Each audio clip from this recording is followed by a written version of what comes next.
Bacaan dari Kisah Para Rasul.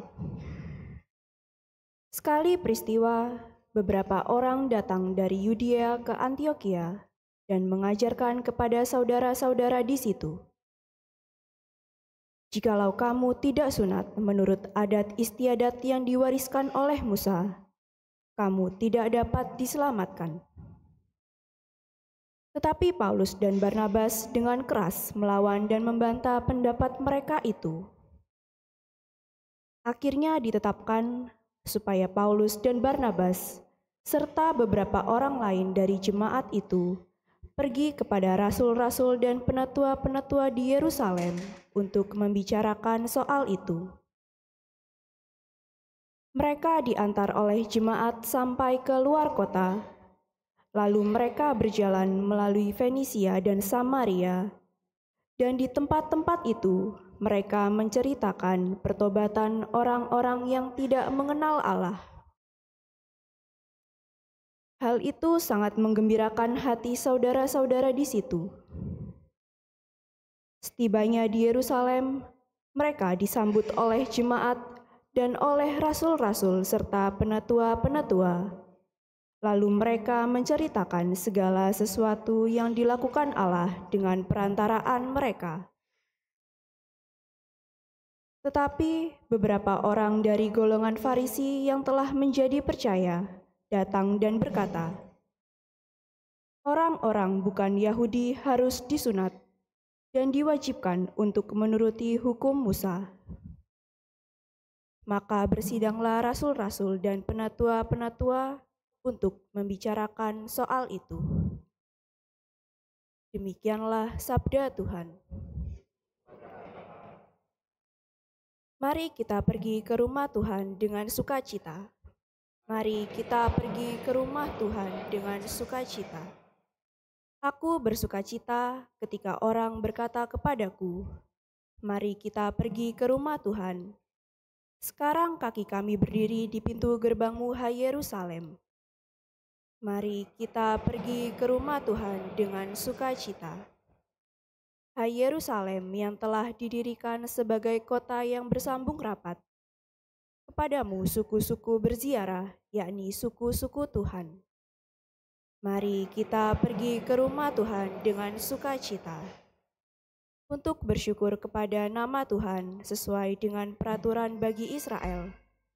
Sebab di Yerusalemlah ditaruh kursi-kursi pengadilan, kursi-kursi milik keluarga Raja Daud. Mari kita pergi ke rumah Tuhan dengan sukacita.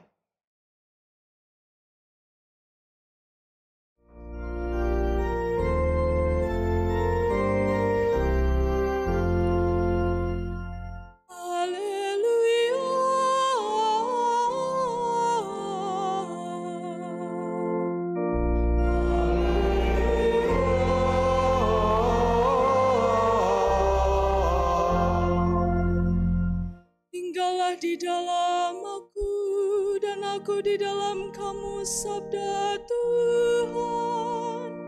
Barang siapa tinggal di dalam aku, ia berbuah banyak.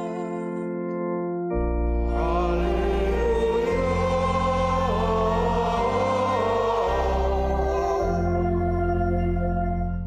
Tuhan bersamamu.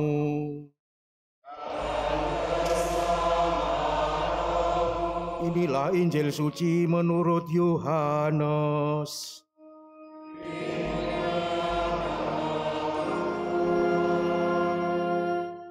Dalam amanat perpisahannya, Yesus berkata kepada murid-muridnya, "Akulah pokok anggur yang benar dan Bapakulah pengusahanya. Setiap ranting padaku yang tidak berbuah dipotongnya, dan setiap ranting yang berbuah dibersihkannya supaya berbuah lebih banyak. Kamu memang sudah bersih karena firman yang telah kukatakan kepadamu. Tinggallah di dalam aku dan aku di dalam kamu. Sama seperti ranting tidak dapat berbuah dari dirinya sendiri kalau ia tidak tinggal pada pokok anggur. Demikian juga kamu tidak berbuah jikalau kamu tidak tinggal di dalam aku. Akulah pokok anggur dan kamulah ranting-rantingnya. Barang siapa tinggal di dalam aku dan aku di dalam dia, ia berbuah banyak, sebab di luar aku kamu tidak dapat berbuat apa-apa. Barang siapa tidak tinggal di dalam aku, ia dibuang keluar seperti ranting yang menjadi kering, kemudian dikumpulkan orang dan dicampakkan ke dalam api lalu dibakar.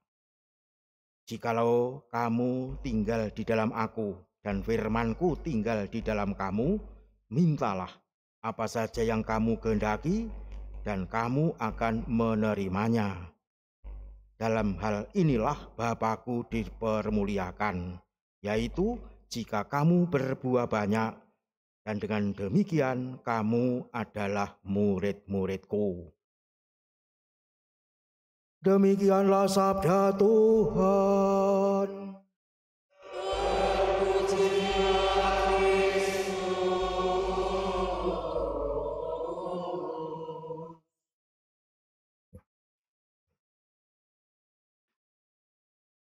Merupakan hal yang sangat menggembirakan ketika tanggal 1 Mei ini, pembukaan bulan Maria, kita bersama-sama sebagai sebuah keluarga mempersembahkan Ekaristi pagi hari ini, membesarkan hati, menggembirakan, dan memberikan kekuatan.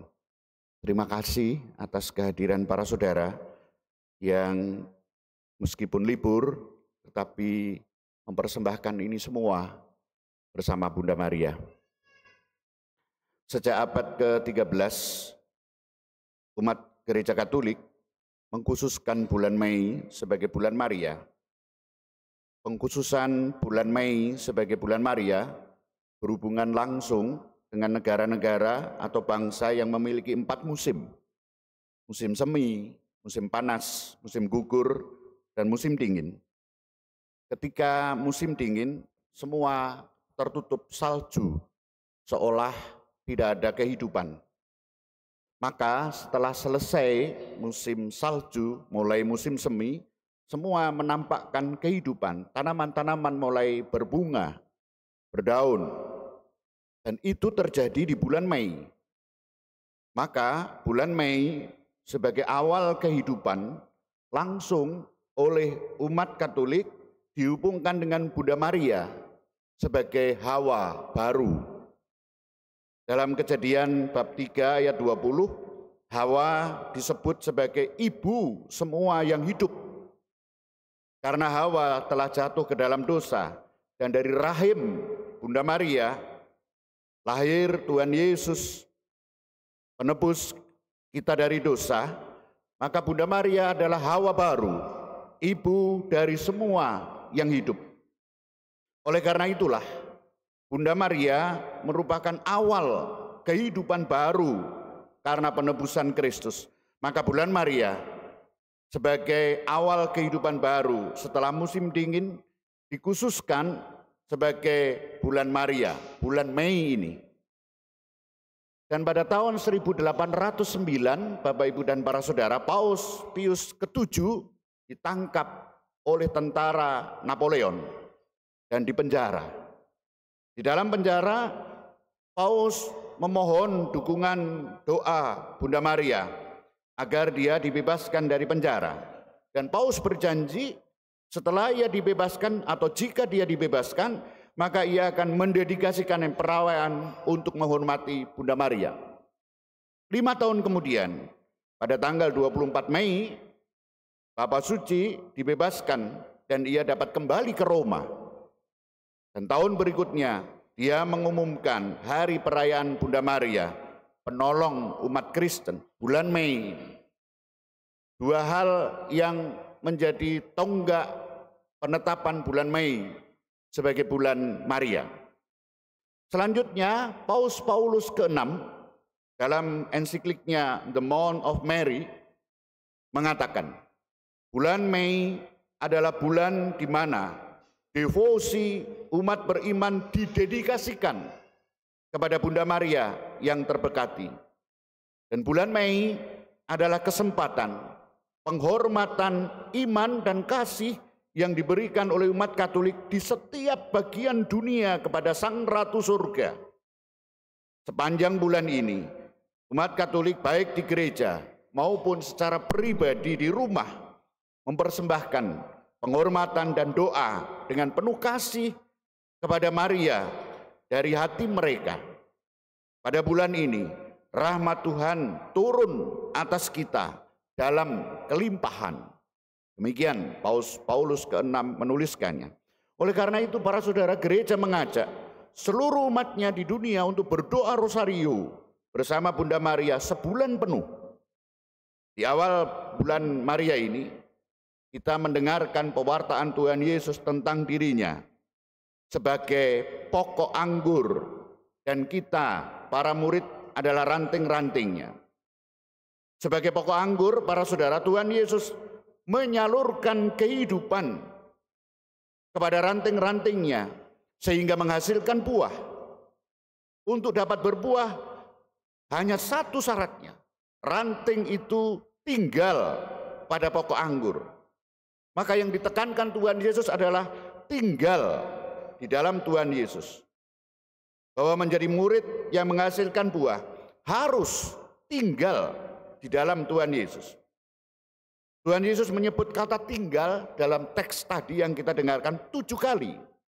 Dalam teks yang tidak terlalu panjang, 7 kali Tuhan Yesus menyebut tinggal, tinggal di dalam aku, tinggal, tinggal di dalam aku.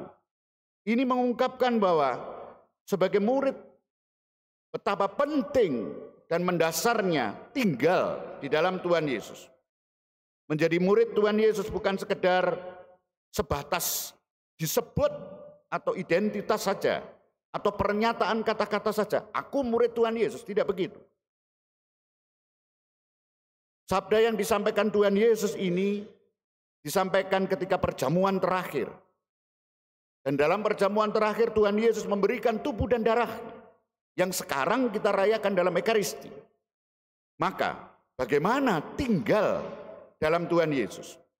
Tinggal dalam Tuhan Yesus berarti menerima kehidupan ilahi dari Tuhan Yesus. Tuhan Yesus memberikan hidupnya bagi para muridnya, menyerahkan tubuh dan darahnya.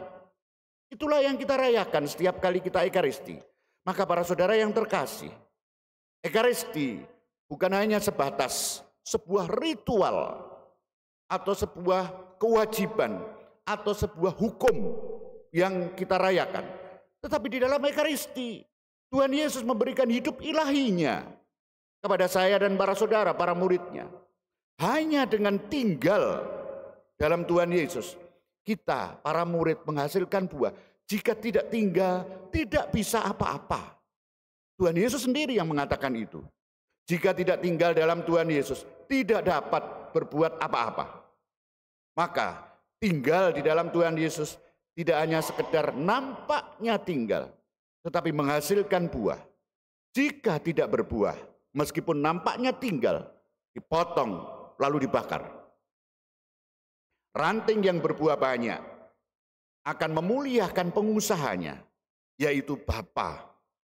Maka buah-buah yang dihasilkan dari para murid yang tinggal di dalam Tuhan Yesus akan memuliakan Allah. Dan kita tahu buah yang dihasilkan oleh pohon tidak mungkin dinikmati oleh pohonnya. Tidak mungkin. Buah pasti dinikmati oleh pihak lain yang bukan pohon itu. Atau dengan kata lain, buah-buah yang dihasilkan oleh murid-murid yang tinggal di dalam Tuhan Yesus dinikmati oleh banyak orang lain. Dan bukan dinikmati oleh pohonnya itu sendiri, oleh diri sendiri. Apa itu bentuknya? Banyak sekali. Keteguhan iman, kebaikan hati, kemurahan hati, dan belas kasih. Kesediaan berkorban dengan tulus. Solidaritas dengan mereka yang miskin, lemah, tidak berdaya. Persaudaraan yang menghargai kesamaan martabat manusia. Kelemah lembutan, kesetiaan, dan masih banyak yang lain. Dan buah-buah itu dirasakan oleh orang lain, bukan diri sendiri. Dalam arti tertentu Bapak, Ibu, dan para saudara, Bunda Maria dapat kita teladani Dan dia, Bunda Maria adalah ranting pertama dalam arti tertentu dari Tuhan Yesus sebagai pokok anggur. Sebagai ranting, Bunda Maria telah menghasilkan banyak buah dan bukan untuk dirinya sendiri. Bahkan Bunda Maria sangat menderita bersama Tuhan Yesus sampai di bawah salib. Maka mohon berkat Allah para saudara, agar dengan kesetiaan merayakan Ekaristi sebagai murid-murid Kristus, kita semakin erat melekat dengan Tuhan Yesus sang pokok anggur. Dengan demikian kita menghasilkan buah bagi orang-orang di sekitar kita, bagi keluarga, bagi lingkungan, bagi wilayah, bagi masyarakat, bagi paroki, dan bukan untuk diri sendiri, bukan untuk memuliakan diri sendiri. Pada hari ini kita juga memperingati penetapan kita sebagai paroki. Paroki kita sungguh akan tumbuh dan berkembang jika kita semua, murid-murid Kristus, warga paroki Santo Paulus Juanda, melekat erat pada Tuhan Yesus, pokok anggur, melalui Ekaristi Suci. Hanya dengan cinta Ekaristi Suci, kita dapat tumbuh, berkembang, dan menghasilkan buah. Tuhan Yesus tadi bersabda, dalam hal inilah Bapakku dipermuliakan, yaitu jika kamu berbuah banyak, dan dengan demikian kamu adalah murid-muridku. Buah-buah itu adalah keteguhan iman, kebaikan hati, persaudaraan, kemurahan hati dan belas kasih, kesediaan berkorban dengan tulus, solidaritas dengan mereka yang miskin, lemah, tidak berdaya, dan persaudaraan yang menghargai kesamaan martabat manusia, kelemah lembutan, kesetiaan, dan masih banyak yang lain. Kita semua diharapkan menghasilkan buah bagi orang lain, bukan bagi diri sendiri, bukan untuk memuliakan diri sendiri, tetapi memuliakan Allah sebagai pengusahanya. Berkat Allah senantiasa menyertai kita semua. Amin. Kita hening sebentar para saudara, kita kembali kepada diri kita masing-masing. Bagaimana selama ini kita merayakan Ekaristi, kekuatan ilahi yang diberikan Tuhan Yesus dalam tubuh dan darahnya.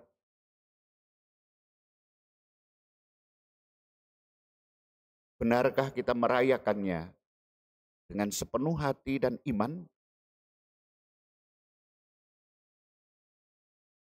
Jika demikian, buah-buah apa yang telah kita hasilkan dan dinikmati oleh keluarga kita sebagai orang tua, suami istri, dan anak-anak? Buah-buah apa yang sudah dinikmati oleh saudara-saudara kita selingkungan, tetangga kiri kanan kita di tengah masyarakat, dan juga di paroki dan wilayah kita? Buah-buah apa?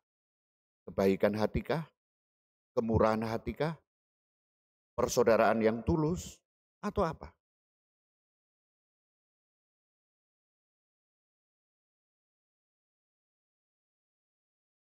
Bunda Maria sebagai ranting pertama dari sang pokok anggur menghasilkan banyak buah bagi kehidupan kita. Berdoalah bersama Bunda Maria agar kita juga menghasilkan buah.